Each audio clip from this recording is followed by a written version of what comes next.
হযরত ইব্রাহিম আলাইহিস সালাম তিনি দোয়া করলেন আল্লাহ রাব্বুল আলামিনের কাছে, রব্বি হাবলি মিনাস সালিহিন।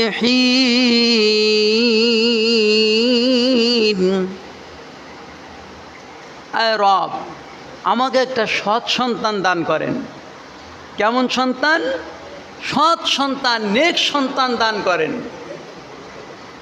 আমাদেরকেও আল্লাহর কাছে আমাদের জাতির পিতা, মুসলমানের জাতির পিতা যে দোয়া করেছেন, আমাদেরকেও কি সেই একই দোয়া করতে হবে। যাদের এখনও সন্তান হয়নি বা সন্তান হবে, সবাই আমরা দোয়া করব কি, রব্বি হাবলি মিনাস সালিহিন। আয় রব, আমাকে একটা সৎ সন্তান, নেক সন্তান দান করেন। কি এই দোয়া করব তো? সবার মনে থাকবে তো? যাদের সন্তান এখনো হয়নি, অনেকজন বিবাহ শাদী করেনি, তারাও এই দোয়া করতে পারে, কারণ কবুল হয়ে থাকবে আল্লাহর দরবারে। ভবিষ্যতে কি আল্লাহ রাব্বুল আলামিন তাদেরকেও সৎ সন্তান দিলে তার কপাল ভালো হয়ে যাবে, ভাগ্য ভালো হয়ে যাবে। আমরা যারা পার হয়ে এসেছি, অনেকে আর সন্তান হওয়ার কোনো ভরসা নাই, তারা আফসোস করতেছি কেন আমরা দোয়াটা করি নাই।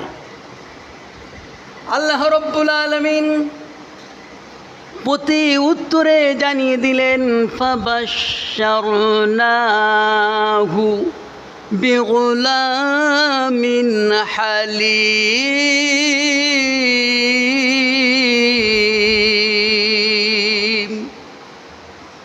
ফাবাশশারনা, আমি শুভ সংবাদ দিয়ে দিলাম।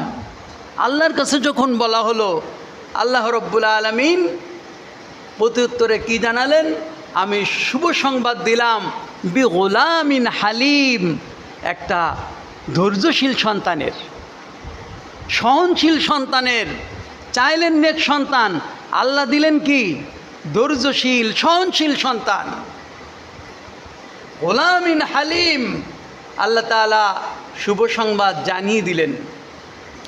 এবং বিবি হাজেরার গর্ভে আল্লাহ রাব্বুল আলামিন দান করলেন যাকে, তিনি হলেন হযরত ইসমাঈল আলাইহিস সালাম।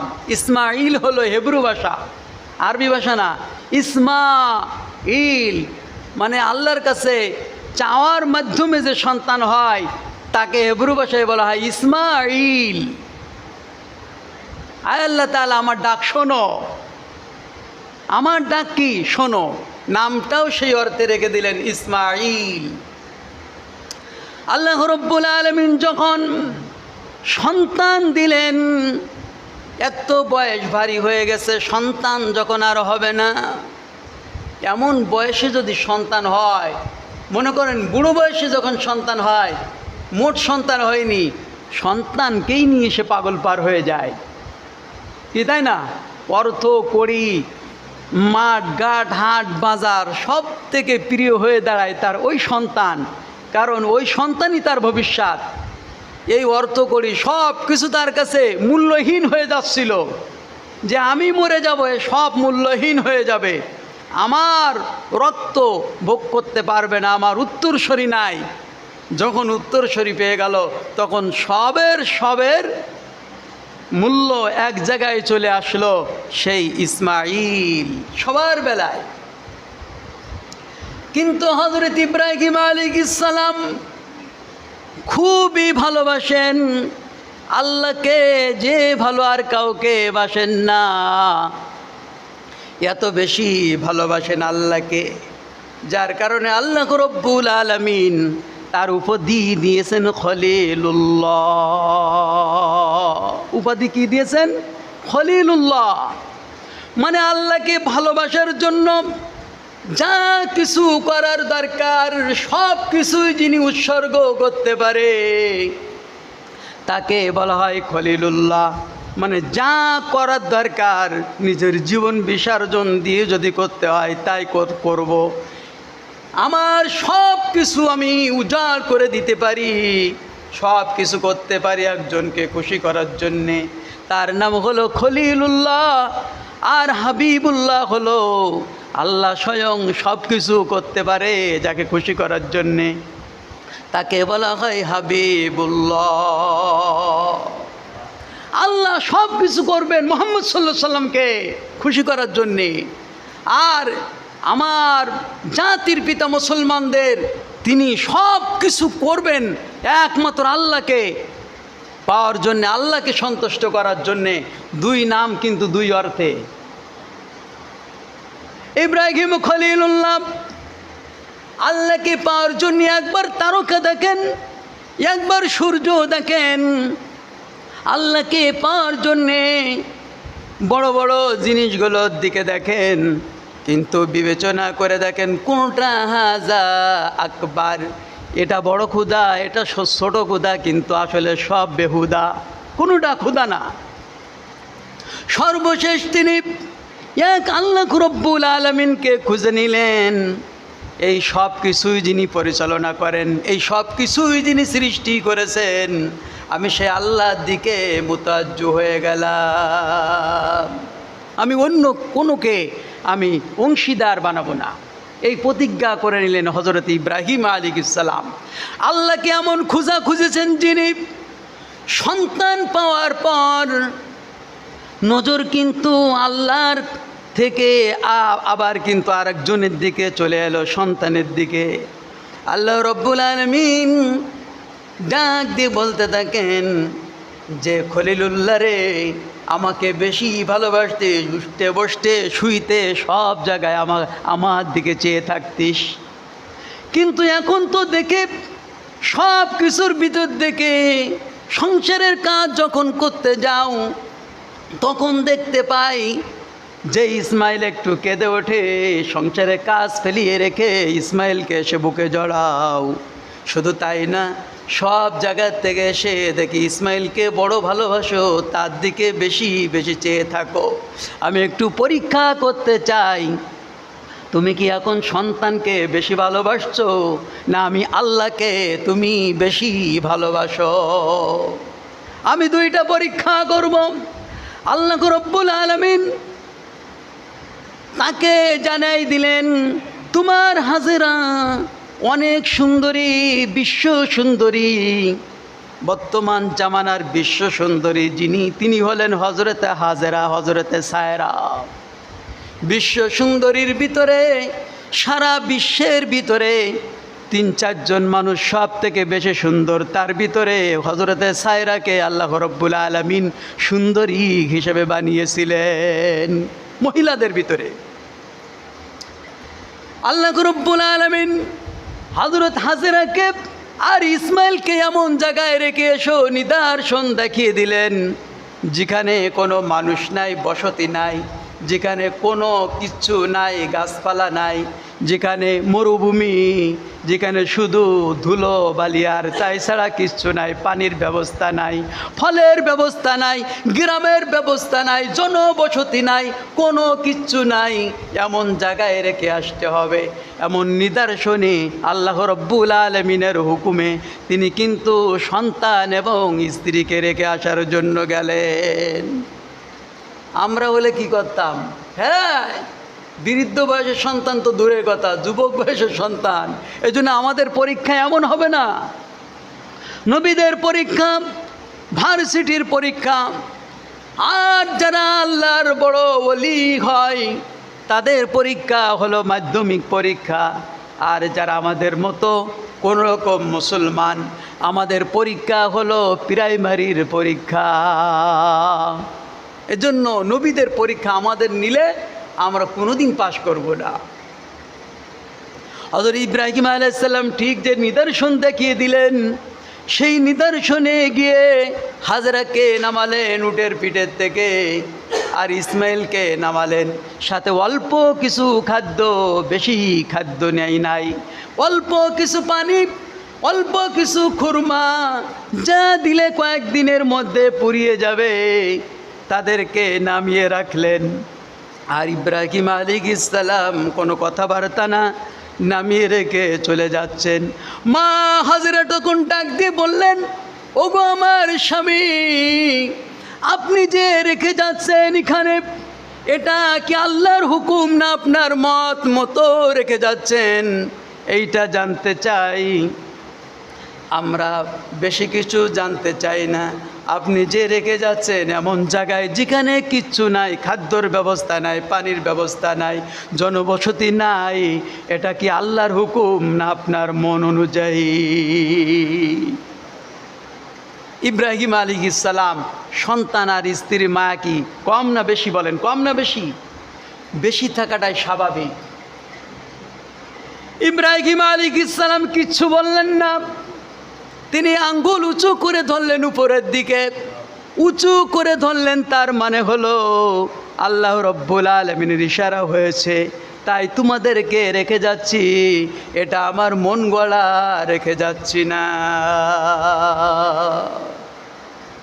ঘোষণা কার? আল্লাহর। হাজেরাও মানুষটা কেমন? আমাদের মায়ের মতো?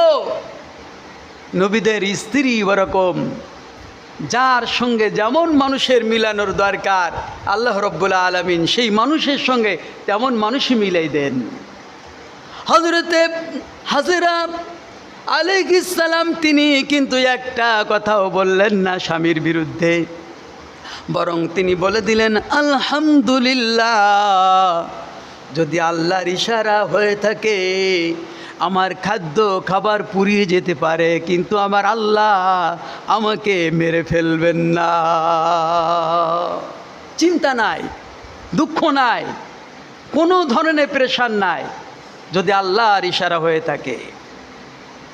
হযরত ইসমাঈল আলাইহিস সালাম আর মা হাজেরা এখানে রলেন এমন আড়ালে, পাহাড়ের আড়ালে গিয়ে হযরত ইব্রাহিম আলাইহিস সালাম ফি যারইন ইনদা বাইতিকাল মুহাররম রব্বানা লিয়ুকিমুস সালাতা ফাজআল আফিদাতাম মিনান নাস, আল্লাহ রাব্বুল আলামিনের কাছে দোয়া করতে থাকলেন, প্রভু সন্তান রেখে গেলাম, স্ত্রী রেখে গেলাম, আমি তাদের রিজিক দিতে পারি না, তাদের ব্যবস্থা করতে পারি না, রব্বুল আলামিন তুমি তাদের রিজিক দিও, ফল ফলাদির ব্যবস্থা করে দিও, গাছ বৃক্ষের ব্যবস্থা করে দিও।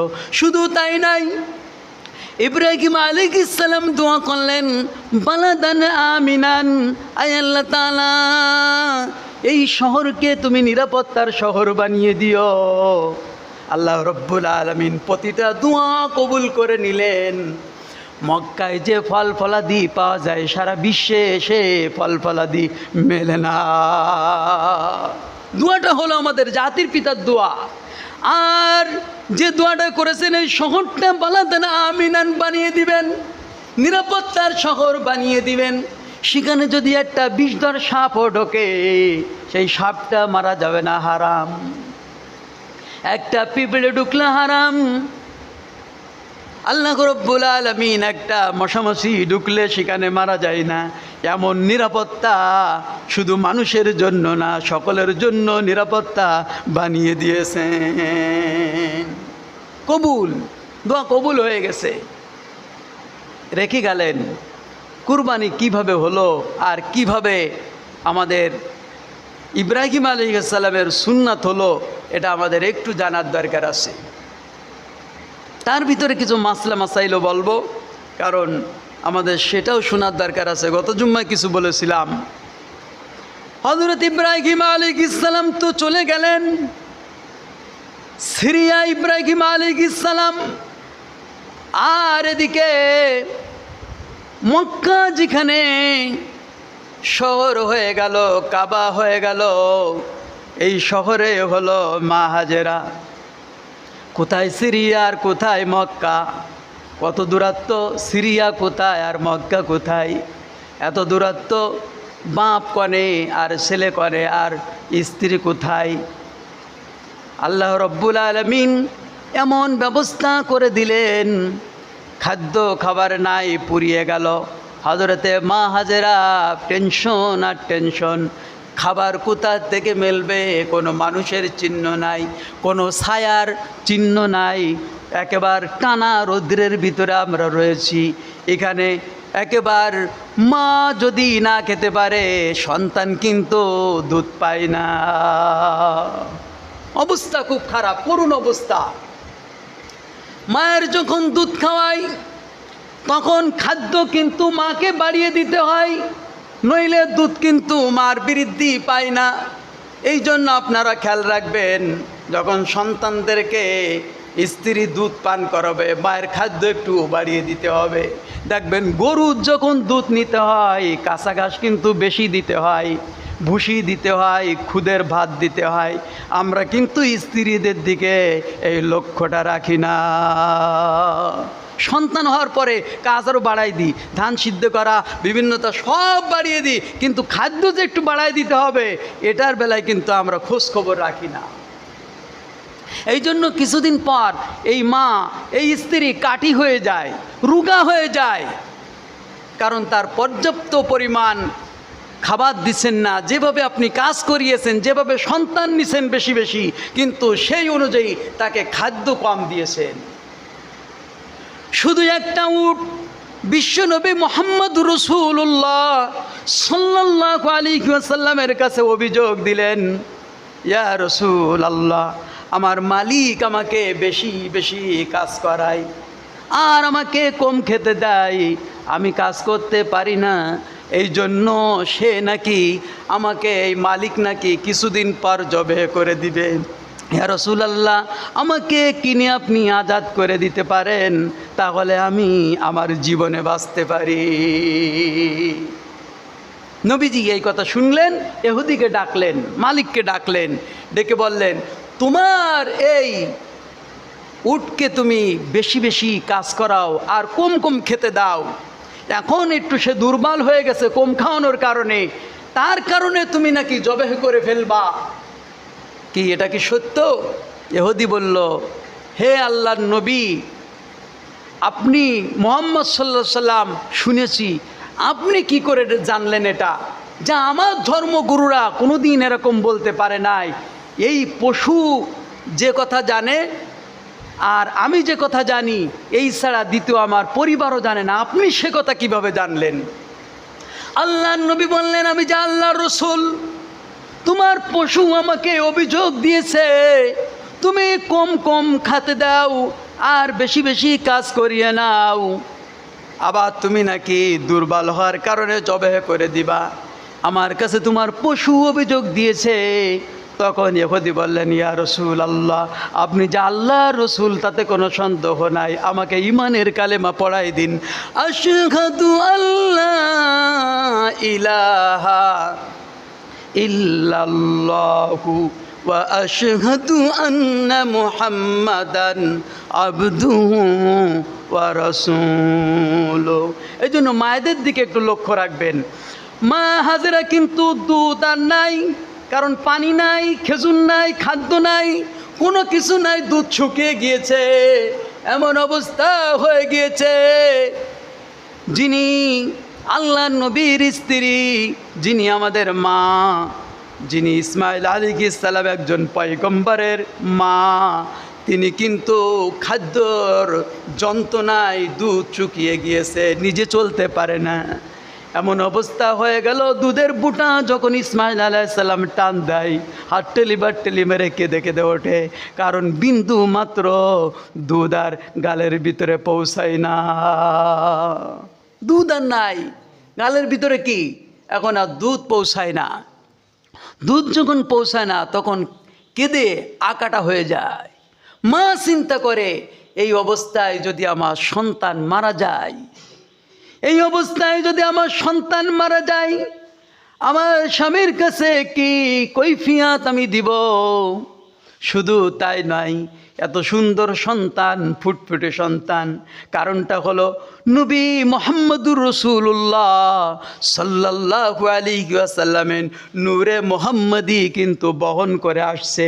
হযরত আদম আলাইহিস সালাম থেকে নিয়ে শুরু করে বিশ্বনবী মুহাম্মদুর রাসূলুল্লাহ সাল্লাল্লাহু আলাইহি ওয়াসাল্লাম পর্যন্ত একাধারে এক এক নবী, তারপর আর একজন ইসমাইল আলাইহিস সালাম, তারপর অমুক, তারপর অমুক, তারপর আব্দুল মুত্তালিব, তারপরে আব্দুল্লাহ, এরপরে মুহাম্মদুর রাসূলুল্লাহ সাল্লাল্লাহু আলাইহি ওয়াসাল্লাম।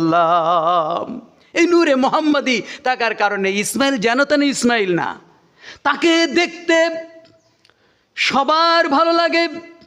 কারণ নূরে মোহাম্মদের চমক আর ঝিলিক যেন তেন ঝিলিক না, দুনিয়া উজালা হয়ে যায়। এমন সুন্দর নূরে মোহাম্মদী তার কপালের ভিতরে। যে দেখে ইসমাইলের দিকে তাক মারে তাকিয়ে থাকে, কারণ বিশ্বনবী বহন করছে হযরত ইসমাইল আলাইহিস সালাম। এজন্য ইসমাইল আলাইহিস সালামকে দেখতে মারও ভালো লাগে, বাবারও ভালো লাগে। এই অবস্থায় হযরত ইসমাইল আলাইহিস সালাম মারা যাচ্ছে মায়ের সামনে। মা কি সহ্য করতে পারে? পৃথিবীর কোনো মা পারে? নিজের জিহ্বাটা পর্যন্ত হযরত ইসমাইলের গালের ভিতরে ঢুকিয়ে দেয়। বাবা আমার জিহ্বাটা টেনে একটু, তো এই পানির স্বাদ নেই, মায়ের জিহ্বাটাও শুকিয়ে গেল, কোনো জিহ্বাও ভিজার নাই। এমন অবস্থায় হযরতে হাজেরা একটা দৌড় দেয়, আল্লাহ তোমার ইসমাইল তোমার অদূর ভবিষ্যতে তোমার নবী হতে পারে, তোমার ইসমাইলকে তুমি বাঁচিয়ে রাখো, এজন্য আমাদের একটু পানির ব্যবস্থা দাও। এইভাবে একবার সাফা একবার মারওয়া পাহাড়ে দৌড়াদৌড়ি করতে থাকে। মনে হয় যেন মরুভূমির বালুগুলো পানিতে চিকচিক করছে। একবার দৌড়ে আবার মাঝখানে, দুই পাহাড়ে মাঝখানে আবার দাঁড়ায় দেখে নেয় সন্তানকে কোনো আক্রান্ত কিছুতে করছে কিনা। সন্তানের দিকে মাঝে মাঝে আবার তাকিয়ে নাই। এই দৃশ্য আল্লাহ রব্বুল আলমিনের কাছে এত ভালো লাগে। 7 বার করে যখন দৌড়াই পানি পাই না, আল্লাহ রব্বুল আলমিন বলেন, বান্দারে ও আমার বান্দিরে, তোদের সৃষ্টা যেখানে শেষ আমার রহমত সেখান থেকে শুরু হয়ে যায়। এজন্য বান্দার কাজ হলো চেষ্টা করা, আল্লাহর কাজ হলো সেখান থেকে রহম দান করা। সুবহানাল্লাহ। এজন্য বান্দার কাজ চেষ্টা করতে হবে। চেষ্টা করার পর আল্লাহ রব্বুল আলামিন দেখবে বান্দা এখানে ক্লান্ত হয়ে গেছে, সেখান থেকে আল্লাহর সাহায্য শুরু হয়ে যাবে। এইভাবে করে যখন 7 বার দৌড়ালেন, আল্লাহর কাছে ডাক দিয়ে বললেন, প্রভু আমার ইসমাইল যদি মৃত্যুবরণ করে আর তুমি যদি আমাকে অজস্র ধারায় নিয়ামত দান করো, আয় আল্লাহ তাআলা আমি হাজেরা একটা নিয়ামত তোমার গ্রহণ করব না যদি আমার ইসমাইল দুনিয়ায় না থাকে।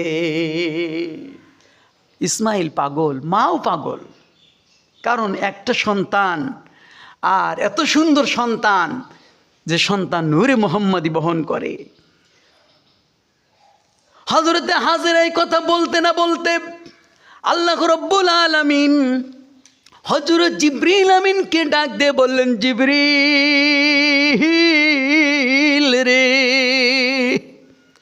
আমি আল্লাহ কেমন করে সহ্য করতে পারি একজন মহিলা বান্দি আমার হয়ে সে একবার সাফা একবার মারওয়া, একবার সাফা একবার মারওয়া এইভাবে দৌড়াদৌড়ি করে, আর আমার কাছে বলেছে, আল্লাহ যদি সাহায্য আমার ইসমাইল মারার পরে দাও, তোমার কোনো সাহায্য আমি গ্রহণ করব না।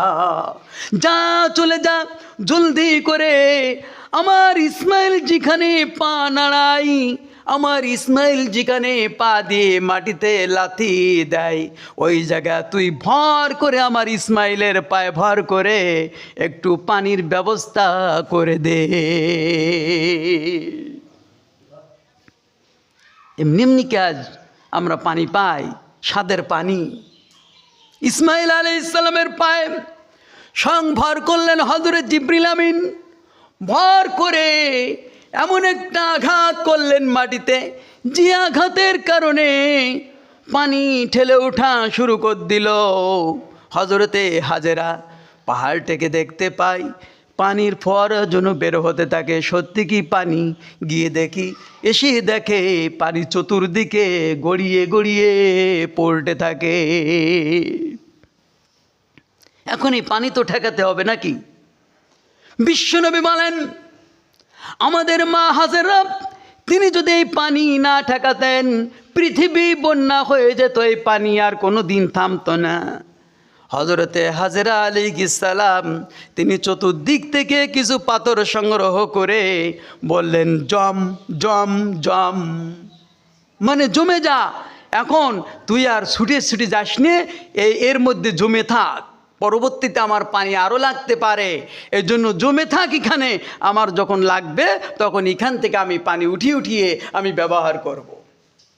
সারা বিশ্বের পানি গবেষকরা পরীক্ষা নিরীক্ষা করে দেখেছেন যে পৃথিবীতে যত রকম পানি আছে সব পানি এক জায়গায় করে, সব পানির মান যতটুক, সব পানি এক জায়গায় করলে যত মান, তার থেকে শত শত গুণ বেশি ভালো মান হলো জমজম কূপের পানি। আল্লাহু আকবার। এই পানি জমজম কূপের পানির কাছে পৃথিবীর কোনো পানি সমান হবে না। সব পানি এক জায়গায় করলে সব পানির মান যা হবে, জমজম কূপের পানি তার থেকে অনেক অনেক অনেক গুণে বেশি মর্যাদাবান হবে। এই জন্য জমজম কূপের পানি কেউ যদি নিয়াত করে খালি মাথায় পশ্চিম দিকে দাঁড়িয়ে যদি কোনো একটা রোগের নিয়াত করেও খায়, আল্লাহ রাব্বুল আলামিন মুক্তি দিতে পারেন। এই জন্য এই জমজম কূপের পানি আমাদের এক ফুটা কমেও না, আবার এক ফুটা কি বাড়েও না। যতটুক মিলিয়ন ট্রিলিয়ন পানি সেখান থেকে উঠানো হচ্ছে। হাজিরা কত পানি নিয়ে আসে, কিছু না নিয়ে আসুক, হাজিরা কিন্তু পানি নিয়ে আসবে। কি আসবে না? হাজিরা কিছু না নিক, পানি কিন্তু রেখে আসবে না, সব হাজিরা পানি নিয়ে আসবে। আর মক্কায় বিভিন্ন জায়গায় পাইপের মাধ্যমে পানি আর পানি সাপ্লাই, এই জমজম কূপের পানি, এর থেকে মুক্ত পানি আল্লাহর এই জমিন আর কোথাও নাই। এই পানি আল্লাহ রাব্বুল আলামিন দান করলেন। এই জন্য মক্কার ভিতরে যত যা আমরা দেখি, কাবা ঘর দেখবেন, সেটা ইব্রাহিম ইসমাইল আলাইহিস সালামের নিদর্শন। আপনি দেখবেন জমজম কূপের পানি, সেটাও কিন্তু ইব্রাহিম ইসমাইল আলাইহিস সালাম মা হাজারের নিদর্শন। সাফা মারওয়া দৌড়াবেন, সেখানে কিন্তু ইব্রাহিম ইসমাইল আলাইহিস সালাম হাজেরার নিদর্শন। আপনি মিনা যাবেন, মুজদালিফায় যাবেন, কুরবানি করবেন, সব জায়গায় কিন্তু হযরত ইব্রাহিম ইসমাইল হাজেরার নিদর্শন। এজন্য মক্কার অলিতে গলিতে পাহাড়ে পর্বতে ধুলা বালিতে যেখানে যা কিছু দেখবেন সব কিন্তু আমাদের জাতির পিতা মুসলমানদের হযরত ইব্রাহিম ইসমাইল হাজেরা আলাইহিস সালামের নিদর্শন। আল্লাহ রাব্বুল আলামিন এই জায়গায় নিদর্শন রেখে দিয়েছেন। আর উত্তর দিকে লা ইলাহা ইল্লাল্লাহু মুহাম্মাদুর রাসূলুল্লাহ কাবা শরীফের গিলাফে লেখা আছে। আর চতুর্দিকে তিন দিকে কিন্তু লেখা রয়েছে ওয়াইজ ক্বালা ইব্রাহিমু, ইব্রাহিম আলাইহিস সালামের নামে কিন্তু একটা আয়াত লেখা আছে। তার মানে হলো মক্কার চতুর্দিকে তোমরা ঘুরবা, সব জায়গায় জাতির পিতা, তোমাদের জাতির পিতার স্মরণ করা হয়েছে। আর মদিনা উত্তর দিকে চলে যাও, উত্তর দিকে চলে গেলে আমার হাবিবুল্লাহর নিদর্শন অলিতে গলিতে ধুলা বালিতে সব জায়গায় তোমরা খুঁজে পাবে। এজন্য কুরবানিটা হলো কার সুন্নাত? ইব্রাহিম আলাইহিস সালাম ইসমাইল আলাইহিস সালামের সুন্নাত।